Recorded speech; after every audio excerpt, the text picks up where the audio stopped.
Viral video হুলে বিদ্ধ এই মুহূর্তে হুমায়ুন কবির, আম জনতা উন্নয়ন পার্টির চেয়ারম্যান। তিনি একদিকে তিনি বলছেন যে এই ভিডিও আসলে ফেক, আবার অন্যদিকে তিনিই বলছেন তৃণমূল কংগ্রেসের সঙ্গে অর্থনৈতিক আতাত করে মিম আসলে ব্লান্ডার করে ফেলেছে। অন্যদিকে তৃণমূল কংগ্রেসকে তিনি হাইকোর্ট দেখাচ্ছেন। হুমায়ুন কবিরের মুখে বিজেপির কথা যখন আসছে তখন বিজেপির তরফ থেকে অবশ্যই কেন্দ্রীয় স্বরাষ্ট্রমন্ত্রী তিনি যেটা বলছেন যে দরকার হলে তিনি 20 বছর বিরোধী আসনে থাকবেন, কিন্তু এই ব্যক্তি বা এদের সঙ্গে কোনো রকম আতাত নয়।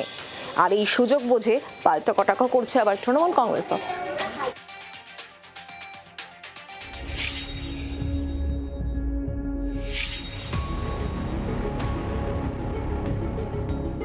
তৃণমূলের ফাঁস করা স্টিং ভিডিওর পরে কি বিধ্বস্ত হুমায়ুন কবির? ভিডিও ফাঁস হওয়ার পর থেকেই বারবার এআই এর কারসাজি বলে তোপ দেখেছেন। শুক্রবার সকালেও দমদম বিমানবন্দরে হুমায়ুনের মুখে একই কথা।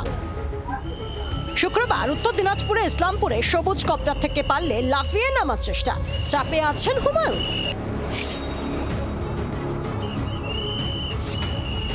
ভাইরাল ভিডিও নিয়ে এক বাক্যে হুমায়ুনের দাবি ওটা ফেক। তৃণমূলকে হাইকোর্ট টেনে নিয়ে যাওয়ার হুমকি। ভাইরাল ভিডিও ফাঁস হতেই হুমায়ুন কবিরের আম জনতা উন্নয়ন পার্টির সঙ্গে জোট ভেঙে দিয়েছে মিম। পোস্ট করেছেন স্বয়ং মিমের প্রধান আসাউদ্দিন ওয়াইসি। হুমায়ুনের দাবি তিনি কোনো জোট ভাঙেননি। इनको जवाब मैं हाईकोर्ट से देंगी। 193টা প্রার্থী দিয়েছি, তার মধ্যে 14 জন প্রার্থী ছিল ওয়াইসি সাহেবের। তোরা ওনাকে জিজ্ঞেস করুন, উনি বলতে পারবেন। আমি গঠবন্ধন নিয়ে আমি ছাড়িনি, উনি ছেড়েছেন। আবার অপেক্ষা করুন, ওনার কী কারণে ছেড়েছে উনিই তার ব্যাখ্যা দেবেন। যে হুমায়ুন কয়েক সেকেন্ড আগেও ভাইরাল ভিডিওকে ফেক বলছিলেন, সেই তিনিই অভিযোগ করেন তৃণমূলের থেকে অর্থ নিয়ে এই ব্লান্ডার করেছে পশ্চিমবঙ্গের মিমের সভাপতি ইমরান সোলাঙ্কি।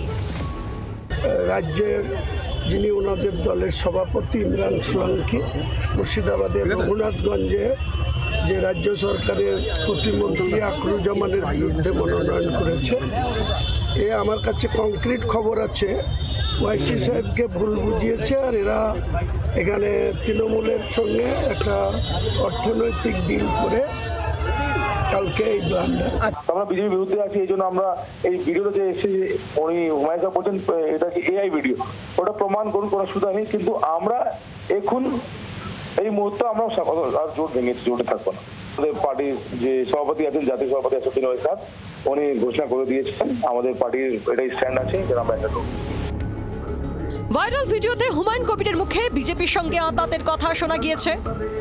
हम बाबरी मस्जिद बंगाल में बनाने के वाले के साथ बैठने से और 20 साल हम ऑपोजिशन में बैठना पसंद करेंगे। পিএমওর সেই অফিসার কারা যারা হুমায়ুন কবিরের সঙ্গে ডিল করছিলেন? 1000 কোটি টাকার বিষয়টা সামনে এনেছেন, কিছু অ্যাডভান্সের কথা বলেছেন, বিজেপির সঙ্গে আতাতের কথা বলেছেন, সেটা আগে স্পষ্ট করুন অমিত শাহ। বালিগঞ্জের প্রার্থী নিজের নিরাপত্তা রক্ষে হুমায়ুনের ব্লান্ডার কম নয়। মাঝে মধ্যেই তিনি 4 মের পর সরকার তৈরিতে নির্ণায়ক শক্তি হবেন বলেও দাবি করেন, কিন্তু ভাইরাল ভিডিওর পর হুমায়ুন কিভাবে ভোট যুদ্ধে ঘুরে দাঁড়াতে পারবেন? ব্যুরো রিপোর্ট, জি24 ঘন্টা। বাংলার আওয়াজ, বাঙালির আবেগ, জি24 ঘন্টা।